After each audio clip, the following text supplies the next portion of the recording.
Assalamualaikum. Ketemu lagi dengan Bu Ain. Kali ini kita akan membahas tentang domain dan rank pada sebuah fungsi. Coba kita amati grafik ini. Kalau ditanya berapa domainnya, lalu ranknya di mana?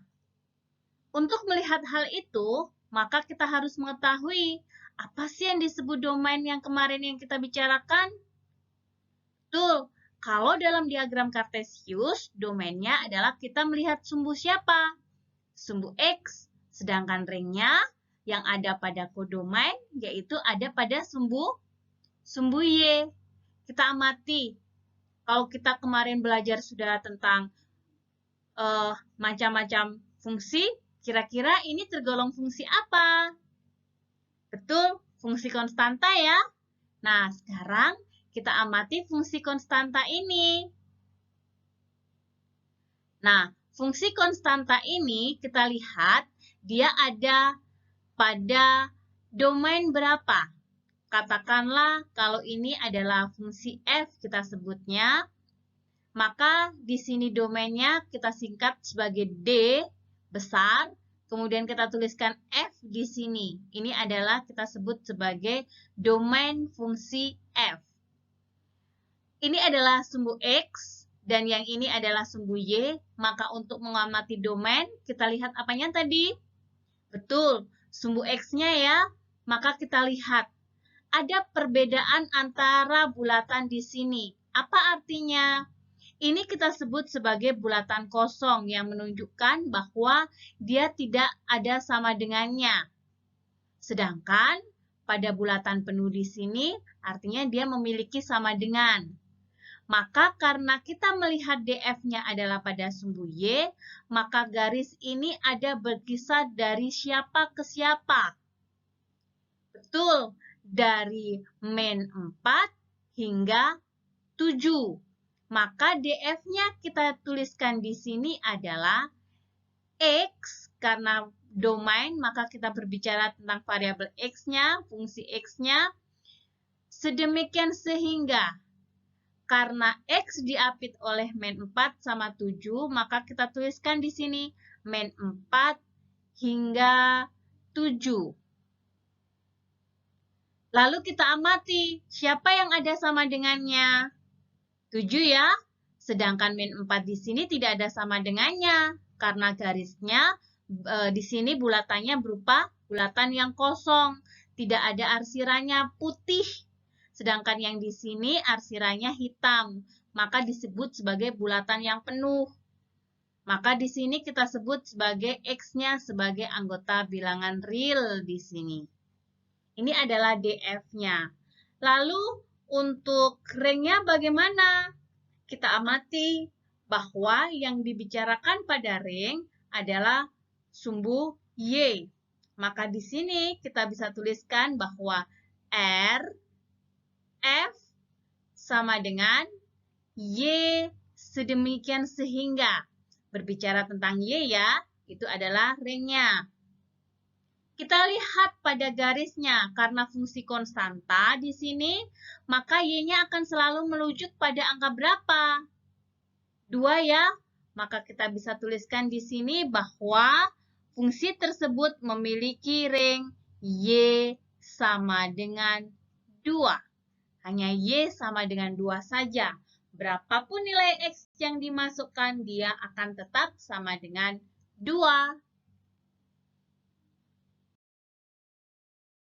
Berikutnya seperti ini. Ini kita sebut sebagai fungsi apa ya? Betul sekali. Ini adalah fungsi linier. Fungsi linier ya. Kita tadi sudah mempelajari tentang macam-macam fungsi. Ini adalah fungsi linier. Jika kita beri nama fungsi linier ini adalah G, maka kita bisa menuliskan di sini DG-nya berapa. Artinya domainnya berapa. Ingat, untuk domain, siapa yang kita amati? Sumbu X ya. Maka kita lihat pergerakannya daripada garis. Garis di sini X-nya ditunjuk pada angka 0. Di sini ada sama dengannya karena bulatannya adalah penuh. Sedangkan di sini adalah tanda panah. Apa artinya tanda panah di sini? Artinya dia terus hingga tak terbatas. Artinya X-nya ini berjalan terus sampai ke arah sana terus. Artinya bahwa DG-nya ini X sedemikian sehingga X-nya kurang dari sama dengan 0 untuk X anggota bilangan real. Karena X-nya kurang dari sama dengan 0. Jadi dia terus. Lalu bagaimana dengan ringnya, RG-nya? Kalau ringnya bagaimana? Ring berarti kita mengamati siapa? Betul, kita mengamati sumbu Y ya. Kita mengamati sumbu Y, di mana sumbu Y-nya di sini, yaitu siapa? Mulai dari siapa? Mulai dari 4 di sini sampai ke bawah. Sampai ke bawah karena ada panahnya berarti 4 terus. Artinya di sini ringnya adalah Y sedemikian sehingga Y-nya lebih kecil sama dengan 4 untuk Y anggota bilangan real. Ini adalah ring daripada grafik fungsi linier yang ada. Mudah ya? Berikutnya, ini namanya fungsi apa? Betul, namanya fungsi kuadrat atau yang disebut sebagai fungsi parabola. Kita akan cari ya, apa domain dan ringnya. Domainnya kita sebut di sini berarti kita melihat sumbu X. Jika fungsi ini kita kasih nama H, maka domainnya kita sebut sebagai DH. Di mana X sedemikian sehingga kita amati X-nya antara berapa sampai berapa di sini. Kita amati dia antara min 2 hingga 2. Maka kita tuliskan di sini bahwa domainnya adalah antara min 2 hingga 2 untuk X anggota bilangan real. Apakah di sini harus ada sama dengannya? Tidak ya. Kenapa? Karena bulatan di sini adalah bulatan yang berwarna putih, artinya bulatan kosong. Maka tidak perlu kasih sama dengan. Nah, selanjutnya kita akan mencari nilai daripada ringnya. Ringnya berarti siapa yang kita lihat di sini? R. Hanya adalah yang kita lihat sumbu Y. Betul. Kita lihat sumbu Y-nya. Y sedemikian sehingga Y-nya antara siapa yang kita lihat di sini? Ini ujungnya di sini ya. Dari 4 hingga ke min 2. Min 2 di sini ya. Karena di sini juga min 2-nya bulatannya kosong, maka dia tidak ada sama dengannya. Tapi pada ujung 4 ini harus ada sama dengannya. Maka kita bisa tuliskan bahwa ringnya adalah antara min 2 hingga ada sama dengannya 4 untuk Y anggota bilangan real.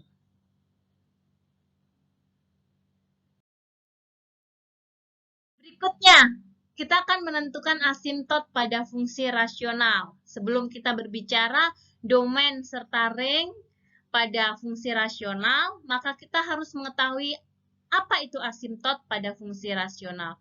Apa sih asimtot itu? Nah, kalau fungsi rasional adalah seperti ini ya, yang sudah pernah kita bahas bahwa fungsi rasional adalah fungsi pecahan. Kalau pecahan berarti ada pembilang dan ada penyebut. Pembilang itu yang bagian atas, penyebut itu yang bagian bawah ya. Ini adalah macam-macam atau contoh-contoh daripada fungsi rasional.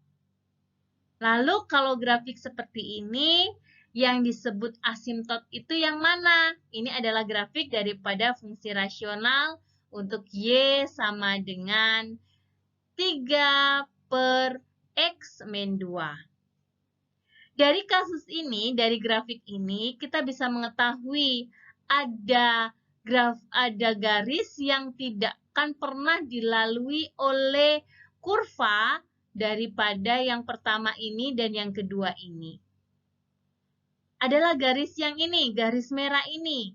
Garis merah ini tidak akan pernah dilalui oleh kurva daripada fungsi rasional Y sama dengan 3 per X min 2. Karena garisnya adalah tegak, maka di sini kita sebut sebagai asintot tegak. Inilah yang kita sebut sebagai asintot tegak. Kita lihat asintot tegak ini berarti dia melewati 2 ya. Pada sumbu X, maka kita bisa tuliskan bahwa X sama dengan 2. Lalu, untuk yang tidur di sini, yang biru di sini, kita sebut sebagai asintot datar atau horizontal. Ada yang menyebutkannya horizontal. Di mana garis ini pun sama, asintot itu tidak akan pernah dilewati oleh kurva. Maka karena dia adalah pas pada sumbu X, maka kita sebut sebagai asintot datarnya di sini adalah Y-nya sama dengan 0. Kita buat kesimpulan seperti ini ya, bahwa garis X min 2 sama dengan 2 di sini kita sebut sebagai asintot tegak, dan Y sama dengan 0 di sana kita sebut sebagai asintot datar atau yang biasa disebut sebagai asintot horizontal.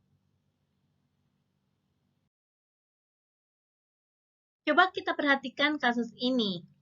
Kita amati kalau tadi kita sudah berbicara tentang asintot pada fungsi rasional. Kita akan melihat lagi sebenarnya asintot datar, asintot tegak itu seperti apa. Kita akan hanya memfokuskan pada fungsi rasional dengan derajat 1 di sini, yaitu untuk AX plus B per CX plus D. Di sini diberikan kasusnya yaitu dia fx sama dengan x plus 1 dibagi x min 2. Nah, kita akan mencari tahu dari mana asintot tegak ini berasal dan dari mana asintot datar itu berasal. Asintot tegak di sini adalah suatu fungsi dikatakan mempunyai asintot tegak jika asintot tegak merupakan pembuat nol dari penyebutnya.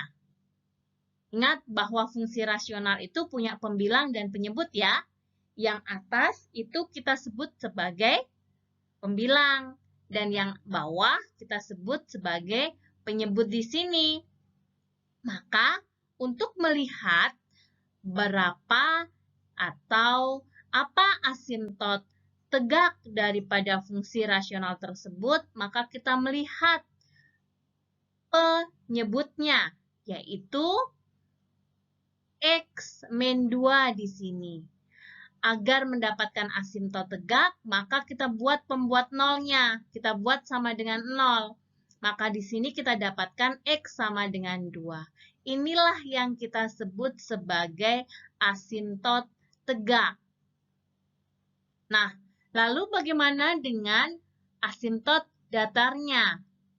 Asintot datar pada kasus derajat ini adalah Y sama dengan A per C, atau kita sebut sebagai asintot datar didapat dari koefisien pembilang dibagi dengan koefisien penyebutnya. Jadi kalau di sini A per C berasal dari ini ya, karena X-nya di sini punya koefisien A, penyebutnya punya koefisien C, maka di sini Y sama dengan A per C. Lalu bagaimana dengan kasus yang ini? Kasus yang ini berarti kita cari penyebutnya. Penyebutnya yaitu X plus 1. Maka koefisien daripada X-nya di sini adalah 1. Koefisien daripada X untuk penyebutnya adalah juga 1, maka 1 per 1 adalah 1. Ini adalah asintot datar daripada kasus yang ada. Mudah ya? Ingat, asintot tegak adalah pembuat nol dari penyebut, sedangkan asintot datar adalah koefisien pembilang dibagi koefisien penyebut.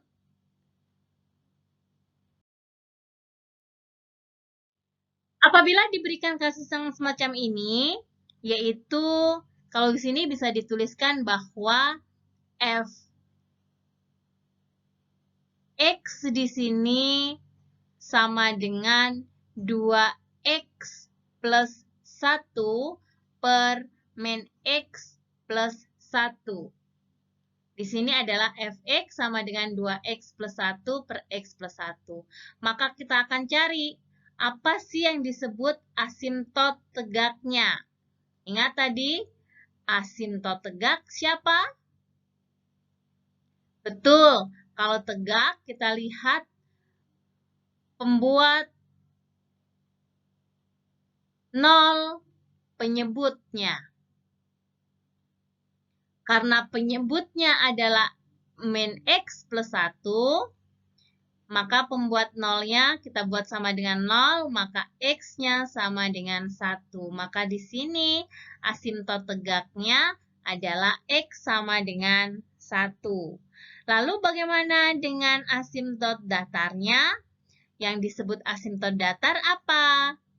Asimtot datar adalah koefisien pembilang dibagi dengan koefisien daripada penyebut. Kita lihat ya, kalau dari kasus ini, koefisien pembilangnya siapa? Koefisien penyebutnya, maka asimtot datarnya adalah Y sama dengan 2 per min 1 sama dengan min 2. Ini adalah asimtot datarnya. Coba kita cek, benar tidak? Ada garis yang tidak akan pernah dilalui. Berarti di sini ya, ini adalah garis X sama dengan 1, yaitu asimtot tegaknya. Lalu, untuk asimtot datarnya, kita lihat garis yang tidak pernah dilalui oleh garis fungsi tersebut adalah min 2 di sini, berarti Y sama dengan min 2. Sama ya, yang di sini. Mudah kan bagaimana kita menganalisis asimtot tegak dan asimtot datarnya. Lalu, apa hubungannya dengan domain dan ringnya? Kita masih belum mencari domain dan ringnya. Kalau kita kasih nama bahwa fungsi tersebut namanya di sini sudah ada f-nya ya, berarti kita akan mencari df. df tadi apa? X ya, yang kita lihat pada sumbu x-nya. Maka di sini x sedemikian sehingga x-nya ini berlaku untuk semuanya. Tapi yang tidak boleh adalah x sama dengan 1. Maka di sini kita tuliskan bahwa domainnya adalah X tidak boleh sama dengan 1 untuk X anggota bilangan real. Ini adalah domainnya. Sedangkan ringnya siapa? Ringnya adalah semuanya juga. Asalkan bukan Y sama dengan min 2. Maka di sini RF-nya adalah Y sedemikian sehingga Y tidak boleh sama dengan min 2 untuk Y anggota bilangan real. Mudah ya mengidentifikasi daripada domain dan ring untuk fungsi rasional.